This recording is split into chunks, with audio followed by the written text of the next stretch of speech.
Hi everyone, it's Amanda Manus. Today I just wanted to jump on and talk about setbacks. So we all have setbacks when it comes to managing our health and our wellness and eating the way we want to and exercising and managing our stress, our sleep, our work balance, our family life, our relationships, all of those kind of things.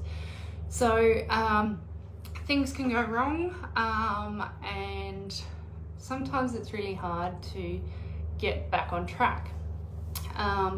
We tell ourselves we should be able to make that simple change. So like for example, we say we're going to eat a better breakfast tomorrow and then or a different breakfast tomorrow, and then we get up the next morning and we go to our default breakfast and we don't even remember until after we've had our breakfast, and it's like, oh, I should have been able to do that. I was gonna have some eggs this morning or something.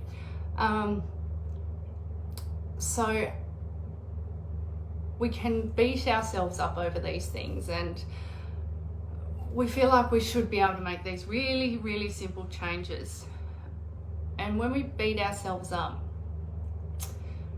we kind of dive down into a deeper spiral and we forget why we wanted to make that change. We're too busy with the dialogue telling ourselves that we're actually not good enough to make the change, or we're not strong enough, or we don't have enough willpower, and all those thoughts start to go around in our heads.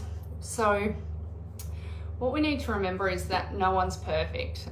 Making change is hard. Changing habits is really, really hard. Because they're automatic behaviours, so we've really got to be aware to overcome them. And it's not that we're not good enough or we don't have enough willpower or all of those things that we tell ourselves. So we've really got to change that inner dialogue. So to do that, we need to start focusing on the why we wanted to make the change. So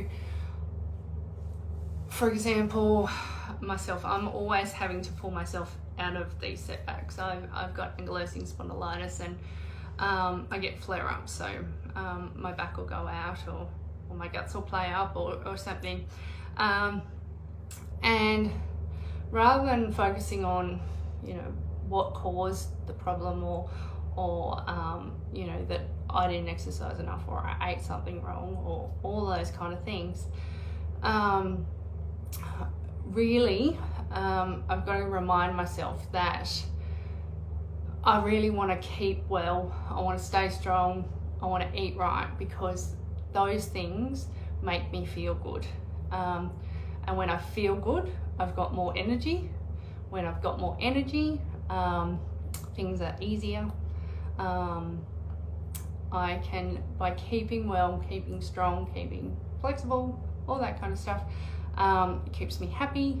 I can do those things that I want to do with my family. I can move and play around with my kids. I've got lots more patience. I'm just a nicer person. So when I eat properly and I exercise well, I am a nice person. So if I kind of take myself through that why, then all of a sudden it is really important that I do look after myself and I do those things. So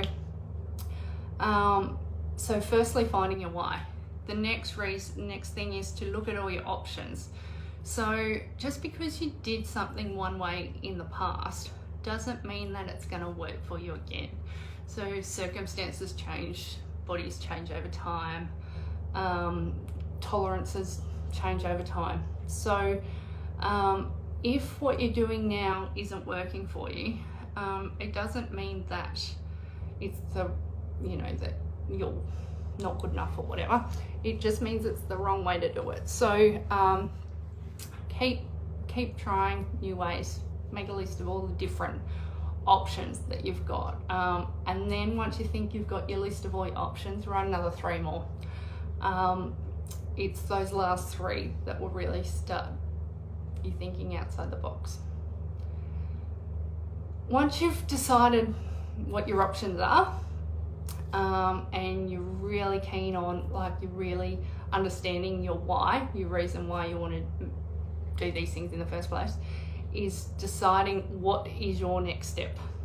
So you can't just say, oh, I want to eat better. There's too many decisions to make around that. So it's got to be really specific.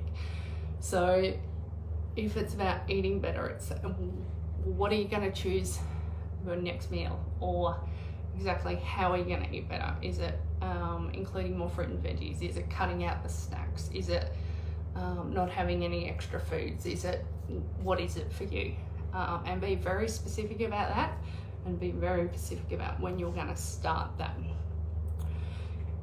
And I suppose just remember that your very next action is more important than your last action. So your next one is going to keep you moving forward. And always think your next step is the most important step. That's it. Thank you, guys.